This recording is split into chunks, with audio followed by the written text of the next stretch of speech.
আল্লাহ তাআলা রব্বি করিম তার বান্দার জবানের দিকে তাকায় থাকেন। তার বান্দা কখন তাকে আল্লাহ বলে ডাক দিবে। আল্লাহ তাআলা রব্বি করিম বল, বান্দা সারাদিন বড় দুনিয়া দুনিয়া করে আমি আল্লাহ তাআলাকে বলে গেছো। আমি আল্লাহ তাআলা রব্বি করিম তোমার জবানের দিকে তাকায় থাকি, কখন আমি আল্লাহ তাআলা রব্বি করিমকে একবার আল্লাহ বলে ডাক দিবা। তোমার সন্তান যখন তোমাকে বাবা বলে ডাক দেয়, তোমার মা যখন তোমাকে বাবা বলে ডাক দেয়, তোমার অন্তরটা ঠান্ডা হয়ে যায়। কিন্তু আল্লাহ তাআলা রব্বি করিম তার বান্দার জবানের দিকে তাকায় থাকে, তার বান্দা কখন তাকে আল্লাহ বলে ডাক দিবি।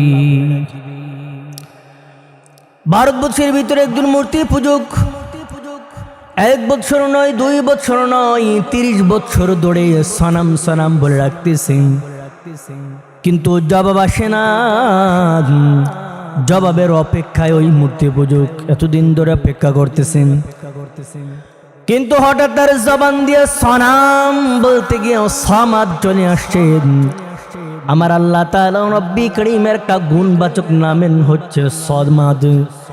সমাদ আল্লাহ তাআলা রব্বি করিমের গুণবাচক নামটা যখন বললেন, আমার আল্লাহ তাআলা গাইবি আওয়াজ দিয়ে বলেন, হামিদানি আবিদি, ও বান্দা তুমি আমি আল্লাহ তাআলার কাছে কি চাও, চাও আমি আল্লাহ তাআলার সঙ্গে সঙ্গে তোমাকে দিয়ে দিব। সুবহান। ওই মূর্তি পুজো পাগল পড়া হয়ে গেছে কে? আমার একটা কথার জবাব সঙ্গে সঙ্গে দিয়ে দিল। আমি তো ইচ্ছাকৃতভাবে দেই নাই, কিন্তু ভুল ক্রমে দিয়ে দিছি। কিন্তু এই ডাকের সারা সঙ্গে সঙ্গে চলে আসছে কে? 30 বছর ধরে আমি সনাম সনাম বলে মূর্তি পূজক আমি ডাকতেছি, আমি আমার মূর্তিকে ডাকতেছি, খোদা দাবি করতেছি, কিন্তু 30 বছর ধরে একটা বারের জন্য আমার প্রশ্নের জবাব দেয় নাই। কিন্তু ভুল ক্রমে আমার জবান দিয়া সামাদ চলে আসছে। সমাধিটা কি? দৌড়ে গেলেন। এই সমাদের অর্থ কি?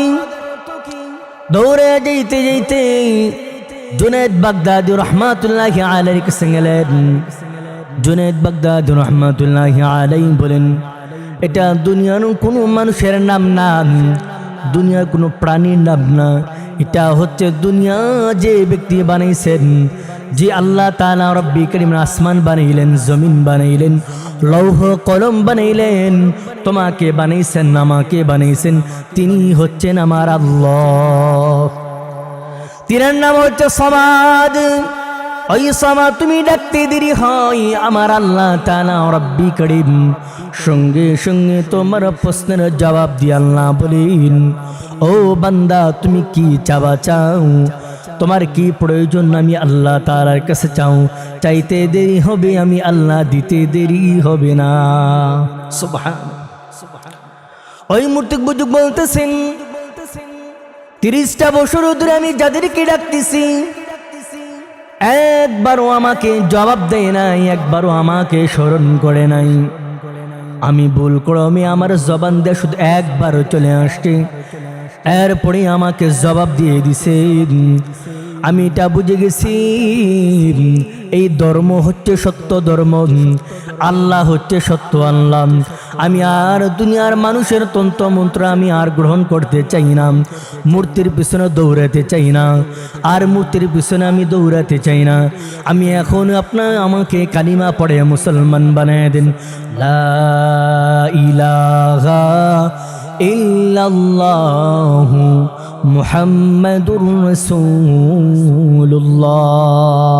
সাল্লাল্লাহু সাল্লাল্লাহু। ওই আল্লাহর বান্দা বলেন যে আল্লাহ তাআলা রব্বি করিম দিল থেকে যদি ডাকলে আল্লাহ তাআলা আমাকে একবার বললে দিয়ে দে। ওই আল্লাহ তাআলাকে আমি ছাড়তে আর চাই না। ও দুনিয়ার মানুষ শুনে নাও, আমার আল্লাহ তাআলা রব্বি করিমকে যদি কেউ যদি দিল থেকে ডাকে আর দিল থেকে চায়, বান্দা যা কিছু চাইবে আমার আল্লাহ সঙ্গে সঙ্গে দিয়ে দেয়। আল্লাহ তাআলা রব্বি করিম শেষ রাত্রে এসে